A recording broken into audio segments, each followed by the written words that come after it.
Et bonjour à tous et bienvenue sur cette nouvelle vidéo de Final Fantasy X.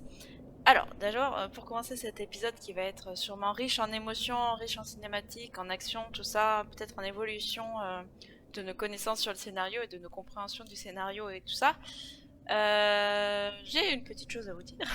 Donc je tourne cet épisode juste après celui d'avant. Donc on peut se dire, c'est simple, je coupe l'enregistrement et je lance le nouveau et puis youpla, tout va bien. Pas vraiment. Bah, c'est ce qui s'était passé à la base, en fait. Donc je suis retournée sur le bureau de mon ordinateur pour couper l'enregistrement, pour lancer le nouveau et pour voilà, reprendre la nouvelle vidéo. Mais juste avant de commencer, je me suis dit, ah, est-ce que j'ai bien lancé? Est-ce que ça a bien marché? Du coup, j'ai appuyé sur la touche Windows qui me permet de revenir sur le bureau. Et en fait, quand je fais ça avec Final Fantasy X, Tidus se met à courir, tout droit. Vous vous doutez donc de ce qui s'est passé. Il a donc franchi la zone et est parti tout seul vers la zone suivante. Et je voulais vraiment vous garder le mystère, vous reprendre à partir d'ici. Donc du coup, j'ai dû reprendre la sauvegarde d'avant, donc refaire toutes les cinématiques jusqu'ici. Heureusement, j'avais pas le boss à refaire.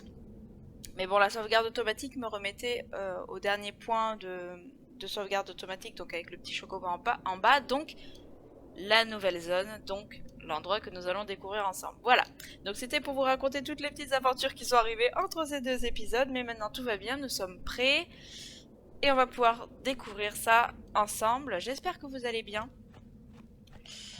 On est parti. Donc juste petit point pour ce qui s'est passé la dernière fois, si vous ne vous en rappelez plus ou vous ne l'avez pas vu. Du coup, on a combattu un gardien de Gagazette. Alors là, je vous fais du suspense en plus, vous devez me détester. On a combattu ce gardien qui a sûrement été envoyé par Yunalesca, comme nous disait Oron, pour nous tester. On a aussi vu pas mal de scènes d'adieu avec Yuna, parce qu'on s'approche de plus en plus de Zanarkand qui est juste derrière nous. Et donc de la fin du pèlerinage. Et on a notamment eu une espèce de vidéo qui a été échappée par Yuna, voilà, qui est tombée de, de ses affaires, on va dire, dans lequel elle faisait ses adieux à tout le monde. Voilà, donc on a eu un peu comment dire, le testament de Yuna. Enfin bon, c'est pas très joyeux. On va voir ce qui se passe ensuite.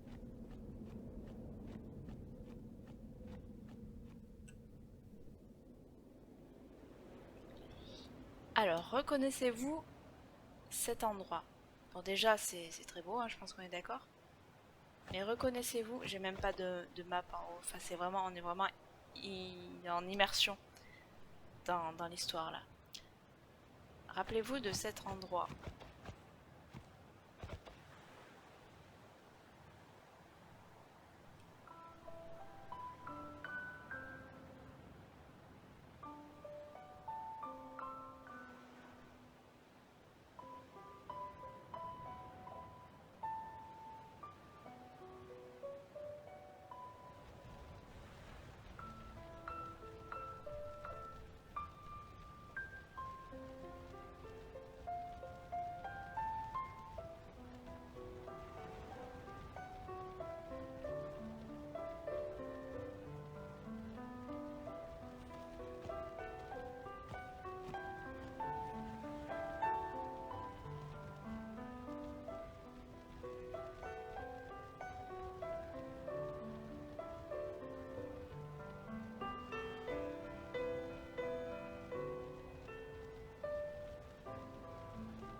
listen to my story. This may be our last chance.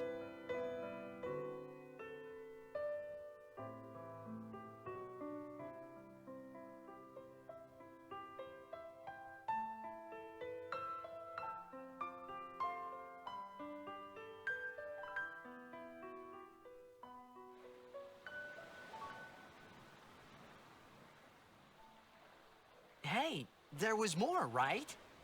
I mean, like that time. Anyone? I think Yes? that we should stop. Maybe. For now.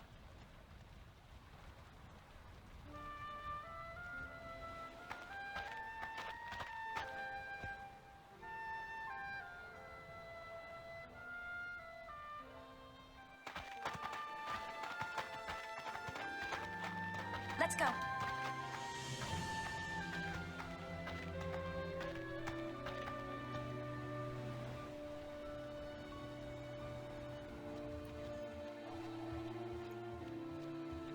Alors, vous souvenez-vous de cette cinématique? C'était la cinématique de tout début, d'introduction. Et là, donc, on l'a retrouvée. J'aimerais bien monter là-haut. Est-ce que je peux monter là-haut? Ouais. Voilà, donc on avait Tidus qui se tenait là et qui disait, voilà, remémorons-nous en fait tout notre voyage, tout notre pèlerinage. Et c'est ce qu'ils ont fait, puisque maintenant il fait nuit. Mais il a été coupé par Yuna qui en quelque sorte, je pense, se doute que c'est certes des adieux de la part de Tidus, mais c'est aussi une façon de gagner du temps. Et Yuna, elle sait qu'il faut y aller, il faut aller combattre Sin. Donc voilà, du coup on est reparti en chemin. Alors juste petit point noir, là on avait les armes, mais on avait que celle de Wakka, celle de Tidus et celle de Yuna. J'aurais bien aimé voir les armes de tout le monde. Parce qu'il nous manquait quand même celle de Kimahri, celle d'Auron, celle de Loulou et celle de Riku, si je ne m'abuse. Donc quoi, eux ils gardent leurs armes et les autres ils trouvent ça trop encombrant. Vous allez pas me dire que la lance de Kimahri et l'épée d'Auron ne sont pas encombrants. Enfin encombrantes même. Par ailleurs, petit avis sur la musique. Donc déjà la musique est magnifique au piano. Mais ils l'ont fait disparaître un peu tout en douceur. Je sais pas comment dire. Ils l'ont fait disparaître. Je vais plutôt me mettre. Non, je vais me mettre là. Ils l'ont fait disparaître en fondu un peu. Donc on baisse le son petit à petit de la musique et elle disparaît comme ça. Moi j'aurais bien vu là que ça s'arrête juste en suspens sur une note pas du tout conclusive. Et ça aurait un peu correspondu au fait que Yuna l'arrête ensuite parce qu'elle veut continuer, et le fait que le pèlerinage et la défaite de Sin aussi coupent complètement leur histoire ensemble. Mais bon, finalement ça a été un peu montré par la fin du dialogue, puisque Yuna lui dit non, il faudrait qu'on s'arrête et on y va. Donc. Mais bon, voilà, ça c'est une petite réflexion sur la musique. Et on va pouvoir y aller. Donc on découvre vraiment Zanarkand là. Et je pense que là on peut penser vraiment au sentiment de Tidus. On ne met même pas la musique du combat là, on garde la musique de Zanarkand, on est à Zanarkand, on est dans l'histoire. On peut penser à Tidus un peu, parce que là on l'a vu, du coup j'ai revu la cinématique qu'on avait vue ensemble avant, et on voit bien que Tidus il est enfin face à cette ville. On lui parle depuis je sais pas combien de temps de sa ville natale, qui est en ruine en fait depuis 1000 ans, depuis des centaines d'années. Et lui, c'est le moment où il en prend vraiment conscience, où il le voit, comme il dit, de ses propres yeux. Donc imaginez-vous un peu à sa place. c'est pas super trop génial, on pourra dire. Et donc, voilà, en fait, maintenant qu'on sait que Tidus et la ville de Zanarkand dans laquelle il a vécu est un rêve. Du coup, en fait, là, on est réellement dans la vraie Zanarkand, dans celle qui a engendré, on va dire, sa Zanarkand à lui. SOS Carapace, mais c'est bien SOS Carapace, je voudrais te garder. Qu'est-ce que je vais pouvoir jeter à la place? Ça, oui, je voulais le jeter l'autre fois et je me suis trompée. Voilà. Donc lui, non seulement il va perdre Yuna, mais en plus il est un peu dans une crise existentielle, j'ai envie de dire, non pas seulement. Parce qu'il a appris qu'il était un rêve. Oui, effectivement, un gros lot de steak on peut faire. Je sais plus ce que j'étais en train de dire. Voilà que voilà, il a appris quand même qu'il était uniquement un rêve, Tidus. Et qu'en plus, les priants lui ont dit bon, on est fatigué de rêver, donc en gros tu vas bientôt mourir toi aussi quoi. Donc c'est pas la grande joie. Et puis en plus il est obligé de traverser en quelque sorte la preuve que sa ville à lui déjà n'a jamais été réellement réelle. Enfin après à vous de voir si un rêve est réel ou non.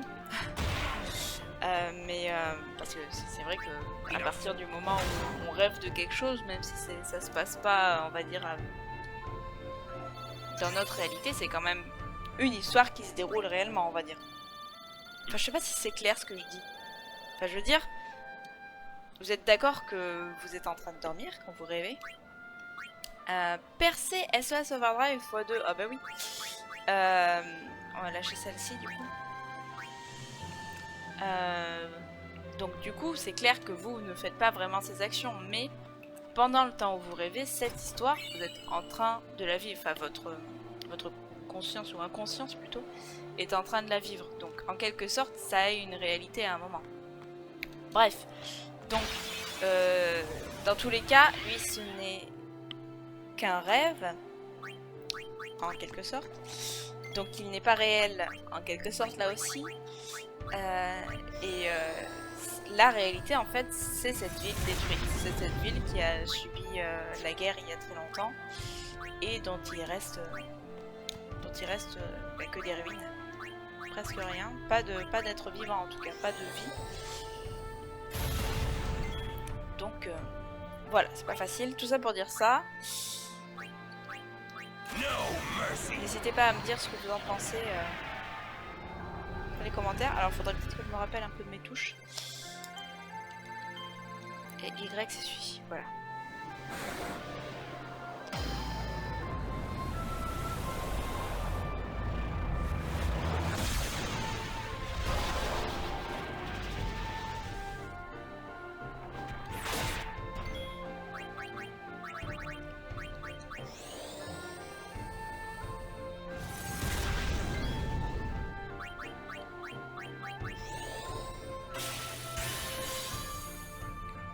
D'un côté, oui, effectivement, je parle plus, j'essaye de vous laisser un peu en immersion et en réflexion dans ce que je viens de dire. Enfin, dans ce que je viens de dire, du coup. Et ce que vous allez dire peut-être dans les commentaires. Non, brasier fois, merci. Oui, c'est triste pour tout le monde. En fait, on ne peut qu'imaginer ce qui se passe dans la tête de tout le monde. Mais je trouve que la situation de Tidus en quelque sorte est très originale, on va dire. Par rapport aux autres, voilà, qui vont perdre quelqu'un, il y a beaucoup de jeux, beaucoup d'histoires où on voit des gens qui vont perdre quelqu'un. Des gens qui sont des rêves, c'est quand même un petit peu moins fréquent. Est-ce qu'on pourrait faire du coup un petit overdrive de notre ami Riku avec des trucs un peu qui pètent? Qu'est-ce qu'on aurait qui pète? Esprit de bombo, ça peut être pas mal ça parce que notre ami il aime pas trop le feu. Fournaise. Ah oui, c'est quand même bien efficace, hein, je pense qu'on est d'accord. De toute façon, l'overdrive de Riku il m'a quand même rarement déçu. Hein. La fois où ça m'a déçu, c'est que j'avais pas fait un bon truc. Donc. Mais d'une manière générale, quand un overdrive déçoit ou une attaque déçoit, c'est qu'on l'a pas bien utilisé, c'est pas qu'elle est pas bien.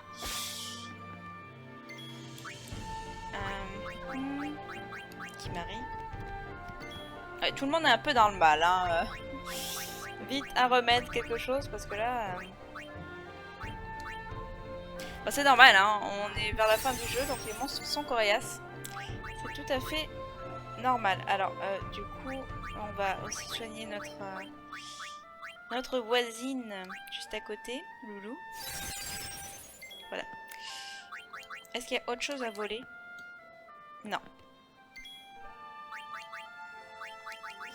Ryuken, j'ai déjà fait, mais je préfère trop le faire. Et en plus, elle l'a tué. Je vais faire un petit sphérié aussi, parce que là, c'est un peu difficile. Il y a beaucoup de choses à faire en tout cas. Attaque physique plus 5, ouais. Et j'ai dit beaucoup de fois un peu, je sais.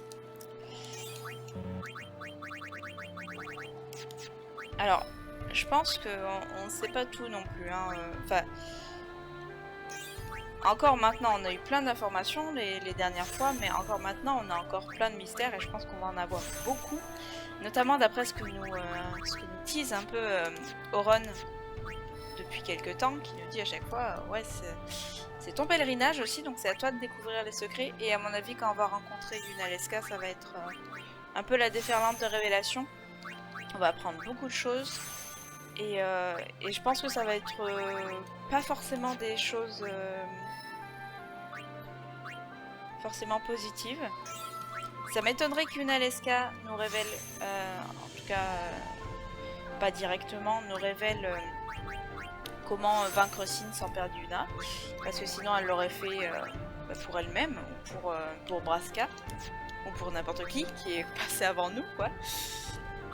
Parce que Yunalesca, du coup, d'après ce que dit Auron, elle a l'air d'être là depuis le début et à chaque fois, chaque invoqueur qui va vaincre Sin.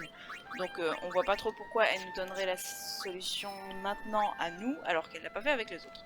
Voilà. Mais en tout cas, elle va sûrement pouvoir nous révéler plein de choses parce que bah, elle est là depuis le début. C'est quand même la première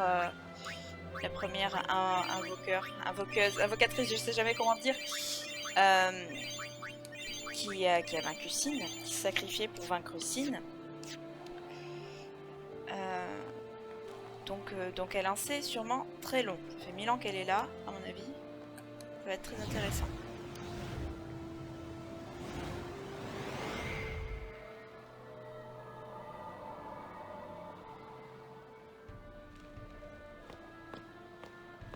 Looks like the far plane. Close enough.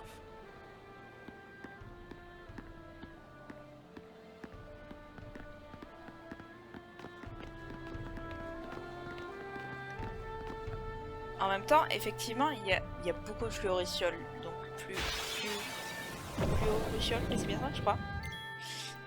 Donc évidemment, on est dans un endroit qui a eu beaucoup de morts, on va dire. Et déjà dès le début de Zanarkand, en fait, il y a 1000 ans déjà, je vais faire quoi, il y avait eu déjà beaucoup de morts parce que la ville a été détruite. Alors, c'est pas très clair dans ma tête, peut-être dans le jeu aussi, ou alors c'est juste moi qui ai un doute.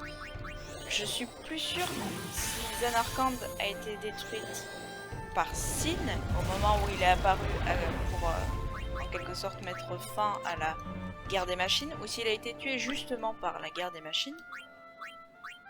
Parce que les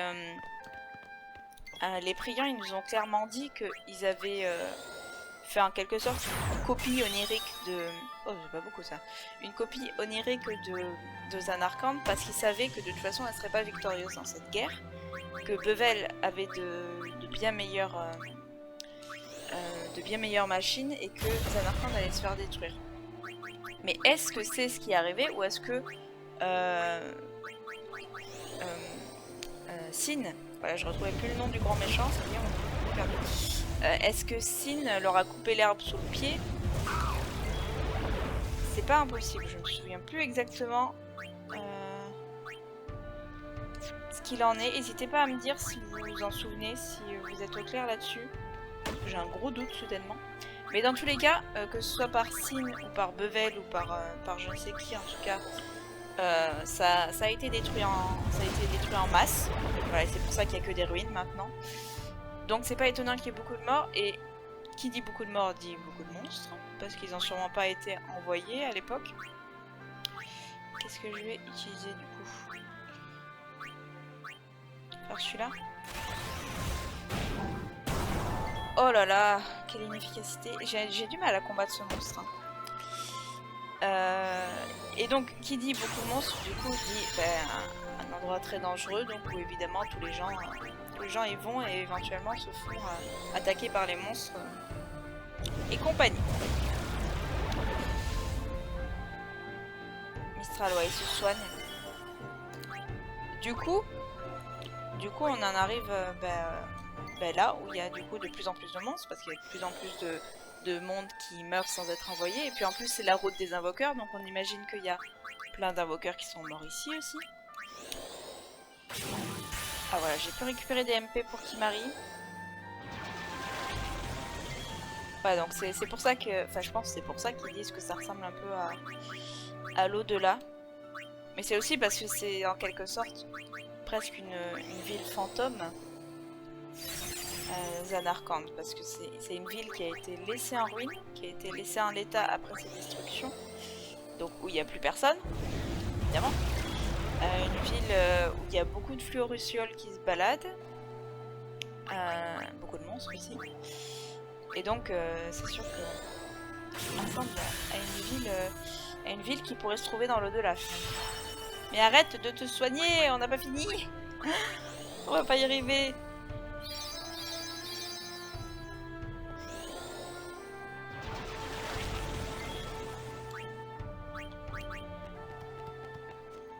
So be it. Ouais, on va abaisser la constitution peut-être. Commencer. Ça a marché, donc c'est pas mal. J'aurais dû abaisser l'esprit d'abord. On va plus avoir de MP chez Loulou.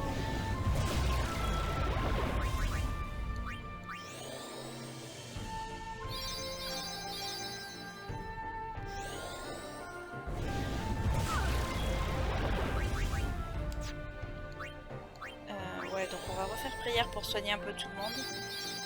Personne n'est trop dans le mal, mais tous ont un peu perdu. Tous ont un peu perdu de vie.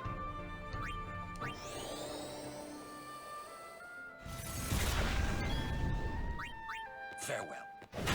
Ah ouais, bah c'est beaucoup plus efficace si on abaisse sa constitution. Ouais, en fait, c'est bon, j'ai capté le truc, le combat est fini, mais j'ai capté.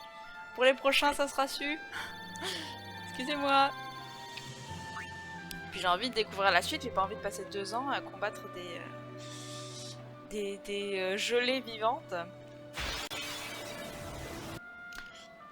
Du coup, je suis allée faire un peu un tour, bah, pas vraiment dans les armes en fait, plutôt quand on me proposait de jeter des trucs, j'ai jeté beaucoup de choses, comme ça on sera tranquille pour un moment. Targe, clochette, et il faudrait que j'aille faire un petit tour là maintenant, tout de suite.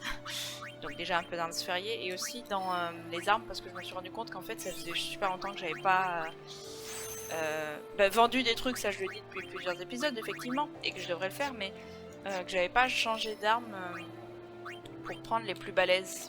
Et puis des fois en plus je ramasse des trucs et je regarde pas forcément ce que c'est. Donc voilà, il faudrait y faire un tour.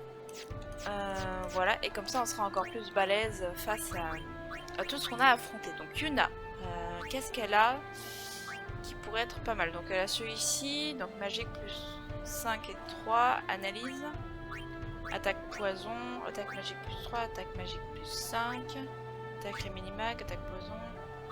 Ok, elle a 2 attaques poison. Ok. D'accord, donc pour son arme c'est pas mal.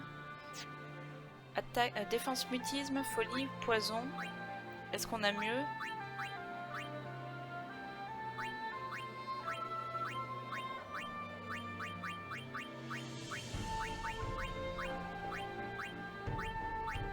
Je pense que c'est pas mal d'avoir des défenses comme ça. Contre-attaque, voilà, donc j'ai choisi il y a pas longtemps celle-là, donc elle me convient bien. Je vais quand même regarder ce qu'il y a d'autre, s'il y a des trucs intéressants. Voilà, il y a celle-là qui est assez forte.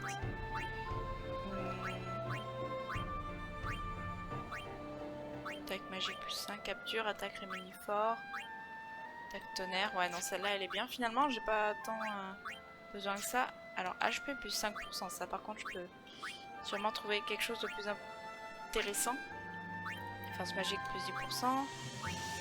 Hop. Faudrait que je modifie des choses aussi, ça fait plusieurs épisodes que je dis ça aussi. On va mettre SOS blindage. J'ai pas fini du tout, pourquoi je sors. Alors on a la capture, on va la garder encore un peu, hein, celle-là, même s'il peut y avoir plein d'autres choses intéressantes, je suis sûre. Là on a défense folie.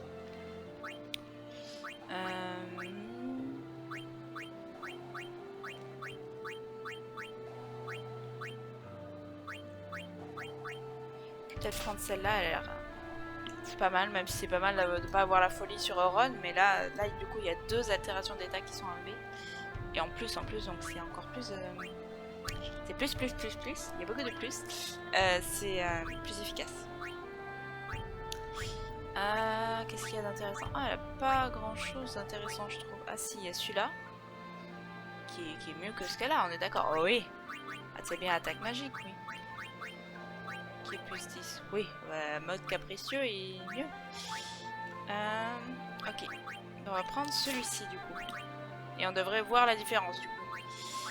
SOS Booster et HP plus 10%. Oh bah oui. Défense obscurité. Ouais, on va prendre le premier du coup. Qui est super, je trouve. Et on continue, j'ai toujours pas fini. Pourquoi je sors? Attaque magique plus 20%. Ouais, bah du coup ça c'est pas mal. Mais percée et SOS Overdrive x2, ça me paraît pas mal aussi. Hein. Pour percer, du coup, j'utilise pas beaucoup en attaque, hein, Kimari. Je pense que je vais prendre ça. Ne serait-ce que pour tester ce que fait Overdrive x2, parce que je suis pas terriblement sûre de moi. Obscurité, sommeil, poison, tonnerre. Demi-feu, SOS anti-glace, défense magique plus 10. Il y avait une autre défense magique plus 10, non? Ouais, j'en ai 2. Bon bah, ce serait bien. Gants sombre, attaque physique.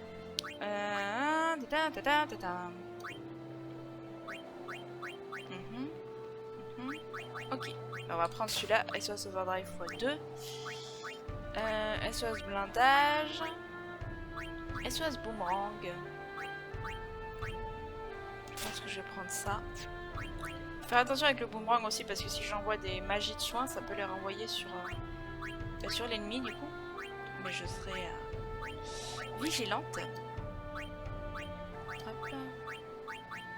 Ouais, bon les armes, en fait finalement Fraternité c'est la meilleure qu'on ait eu depuis le début avec Tidus. Mais c'est pas mal avec l'histoire parce que c'est une épée importante aussi sentimentalement parce que c'était celle que Wakka avait donnée à Chapou. Ah bah oui mais j'ai auto-potion, je vais pas l'enlever.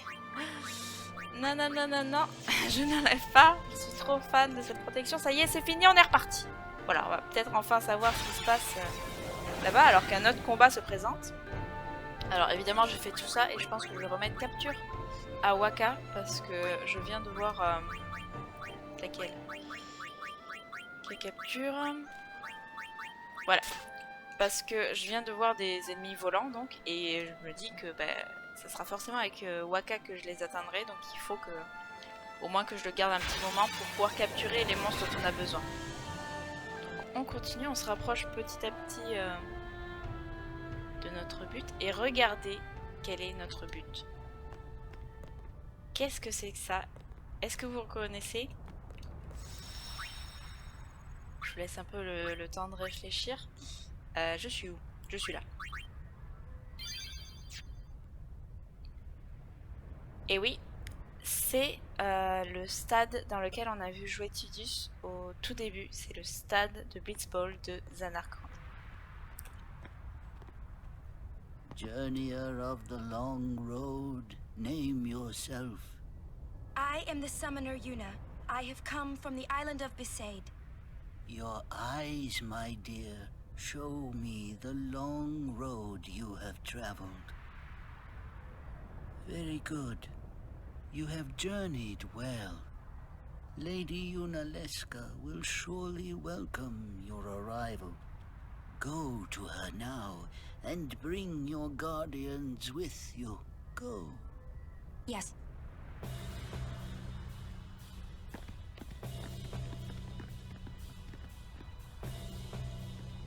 Et donc on va rentrer dans ce fameux stade et je pense qu'on va se laisser là. J'espère que cet épisode vous aura plu. Donc du coup, juste petite information par rapport au rythme des épisodes. Donc là, on va rentrer dans le déconfinement, puisque nous sommes le 11 mai au moment où sort cette vidéo. On va rentrer dans le déconfinement, donc je pense qu'il y a beaucoup d'entre vous aussi qui vont avoir moins le temps de regarder les épisodes, et moi j'aurai peut-être moins le temps en fonction des évolutions, tout ça. De poster des vidéos et de les tourner, donc on va passer à un rythme un peu plus lent, mais vous inquiétez pas, vous aurez quand même plusieurs vidéos par semaine. Donc du coup on aura lundi à midi Final Fantasy, donc que vous venez d'avoir, comme vous venez d'avoir. Le mardi toujours à 19h Tomb Raider. Ensuite le mercredi il n'y aura pas d'épisode a priori, voilà, vous serez libre en quelque sorte. Jeudi donc il y a toujours la vidéo mystère à 16h. Vendredi aussi il n'y aura rien, et samedi donc vous aurez Final Fantasy à midi, et dimanche donc Civilisation qui est à midi aussi je crois, ou à 16h, je ne sais plus. Voilà, je ne sais plus, je m'emmêle les pinceaux. Bon, dans tous les cas vous aurez donc mercredi et vendredi où il n'y aura pas de vidéo, mais vous aurez quand même voilà pas mal de vidéos à regarder, et j'espère que ça vous plaira toujours autant, voire plus, on sait jamais. Voilà, un petit réconfort en rentrant du travail, en rentrant des dangers de l'extérieur. Bon bref, bon courage à vous en tout cas, et on se retrouve pour la prochaine vidéo. Du coup, alors du coup c'est samedi. Oui, c'est samedi. À moins qu'il y ait une petite surprise jeudi, je ne sais pas. Donc soit jeudi, soit samedi. Bye bye.